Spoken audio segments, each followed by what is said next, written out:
The film begins by showing the legend of the 10 rings from thousands of years ago. Legend has it that the owner of the 10 rings will possess extraordinary power and is promised immortality. A man named Wen Wu is the lucky man who managed to collect all 10 rings. For thousands of years, Wen Wu created an organization called the 10 Rings, consisting of warriors from various parts of the world to carry out rebellions and acquire wealth. Until finally in 1996, Wen Wu felt interested in a village called Talo Village. Talo Village is known to store various mythical creatures and also ancient magic. Without wasting time, Wen Wu and his men immediately went to investigate the village. Unexpectedly, the sacred Talo village was very tightly protected. This can be seen from the condition of the forest around the village, which is shaped like a labyrinth that can even crush anyone who tries to break through it. As a result, the car Wen Wu was riding in had an accident and fell off a cliff. Wen Wu, who managed to survive, still did not give up. He decided to explore the forest alone. After walking for a while, he met the guard of Talo village named Yang Li. With the 10 rings he possessed, Wen Wu was sure that he could defeat Yang Li easily. But in fact, Yang Li was assigned as a village guard not without reason. She was a very tough warrior, so that for the first time Wen Wu was defeated. Unexpectedly, this made Wen Wu captivated by Yang Li's beauty and strength. Because their love did not get the blessing of the village elders, Yang Li was forced to leave her homeland and live a normal life with Wen Wu. Not only that, Wen Wu was also willing to give up his 10 rings and also his organization so that he and Yang Li could live in peace.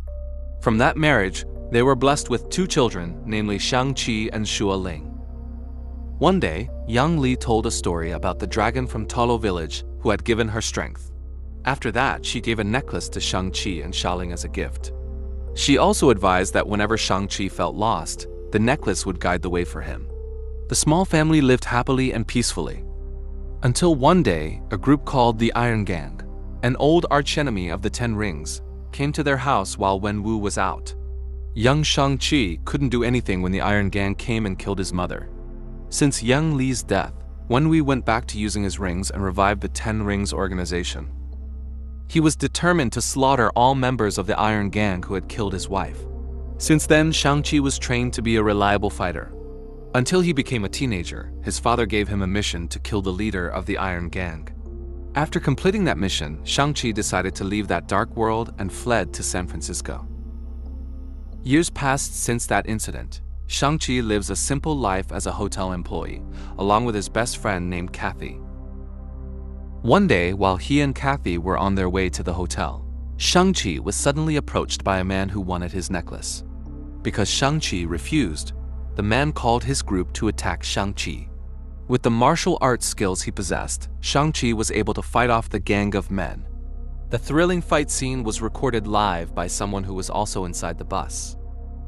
After successfully defeating several people, a mysterious man sitting in the back seat suddenly stood up and immediately drew a weapon from his hand. From the man's appearance, Shang-Chi knew very well that they were part of the 10 rings sent by his father. Therefore, Shang-Chi tried to defeat them all with Kathy's help. Kathy ran towards the bus steering wheel and followed Shang-Chi's plan. Thanks to their cooperation, Shang-Chi and Kathy managed to defeat the 10 Rings members. Unfortunately, without being noticed, the 10 Rings members managed to seize the necklace from Shang-Chi. After that incident, Shang-Chi and Kathy immediately rushed to Macau to find Xiaoling, Shang-Chi's younger sister. Since his sister owned the same necklace, Shang-Chi thought that his sister must also be in danger. Long story short, Shang-Chi and Kathy arrived in Macau. Once there, they immediately rushed to Xiaoling's place.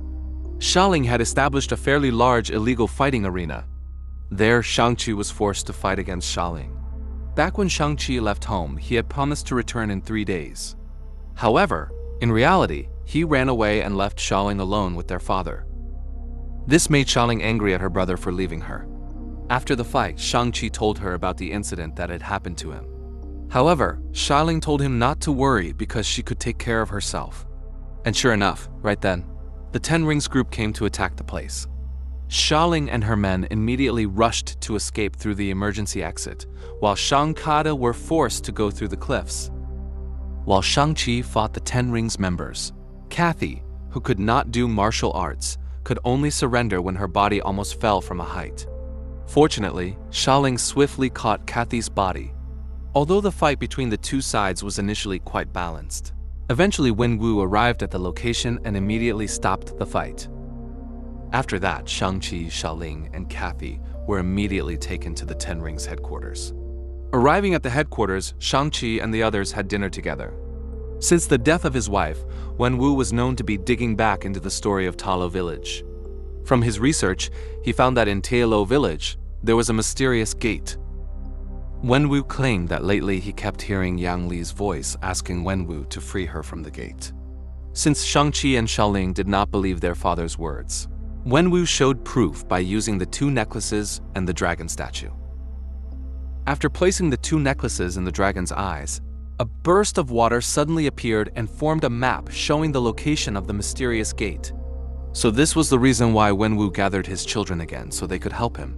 However, Shang-Chi and Xialing still did not agree with their father's plan. Because after all, they did not want to fight against Talo village, their mother's birthplace. Because of their stubbornness, they were all eventually thrown into prison. Inside the prison, they began to plan something so they could reach Talo village before their father. Fortunately, in that prison, they met a man named Trevor, who claimed he could communicate with a creature from Talo village. So, with the guidance of that creature, they finally set off immediately for Talo village. They passed through a labyrinth forest until they arrived in front of the gate of Talo village.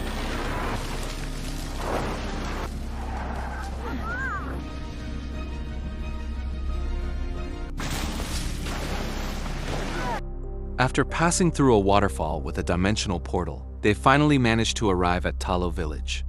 Talo village was filled with mythological creatures that had been there for centuries. There, Shang-Chi and the others were welcomed by the villagers, especially their mother's older sister named Auntie Nan. After that, Nan told them about the Gate of Evil that Shang-Chi's father had mentioned before. The gate was actually a prison for an ancient mythological creature that was very cruel and intended to destroy the universe. The people of Talo were the chosen ones trusted to guard the gate. But now, Shang-Chi's father had been influenced by the creature there by pretending to be Yang Li. The creature knew that with the power of the Ten Rings, Shang-Chi's father could definitely free it. For that reason, Auntie Nan asked them all to be on standby and stop Shang-Chi's father. Knowing that her children would eventually come to Talo village before leaving the village, Yang Li had left something for them. The gifts from Yang Li for her children turned out to be a pair of traditional Talo village clothes. Before the war began, Shang-Chi, Xialing, and Katie practiced martial arts in the style of Talo village. The next day, the Ten Rings group and Wenwu arrived at Talo village. Not wanting to waste time, Wenwu immediately ordered his men to go to war. In that war, Shang-Chi had to face his father directly. Wenwu felt disappointed because the son he had trained was now using his strength to kill him. This made Wenwu very angry and he immediately attacked Shang-Chi with the Ten Rings. Because of that, Shang-Chi was thrown into the lake and eventually drowned. After defeating his son, Wenwu walked toward the Gate of Darkness and immediately began destroying it. One by one, the soul-sucking birds began to be freed. Before other horrifying creatures could come out, Auntie Nan instructed the Ten Rings members to unite with them. After seeing the ferocity of those birds, the Ten Rings members finally decided to join the Talo village forces. Meanwhile, Shang-Chi, who was drowning in the lake, suddenly remembered his mother's stories from when he was a child. In the past, his mother often told stories about the dragon of Talo village, which was a part of Shang-Chi. This succeeded in making Shang-Chi regain consciousness, and he was immediately approached by the dragon of Talo.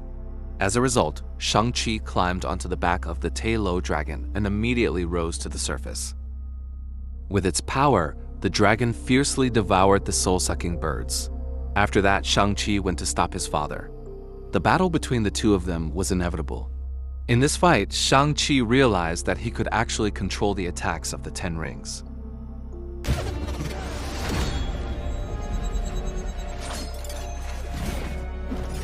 Although Shang-Chi had the opportunity to kill his father, he still couldn't bring himself to do it.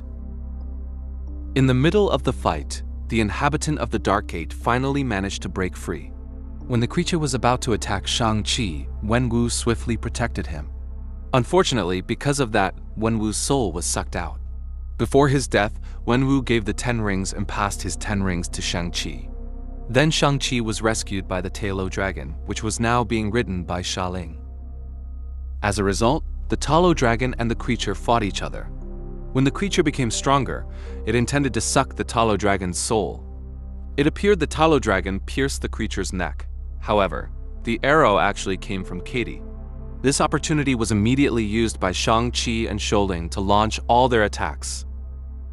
With the help of Sha Ling and the Talo dragon, Shang-Chi fired his 10 rings and blew up the creature's body into pieces.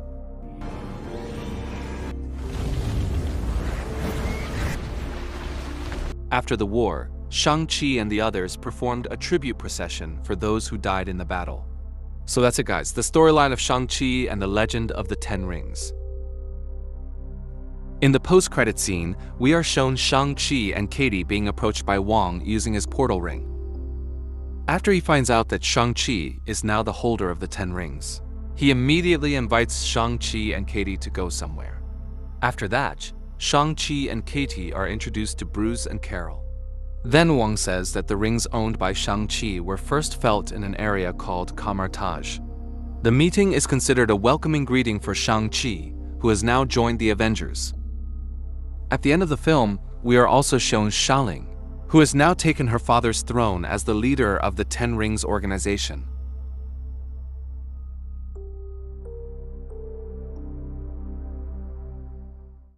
Thank you for watching. If you enjoyed the video, don't forget to hit like and subscribe so you won't miss the next epic story.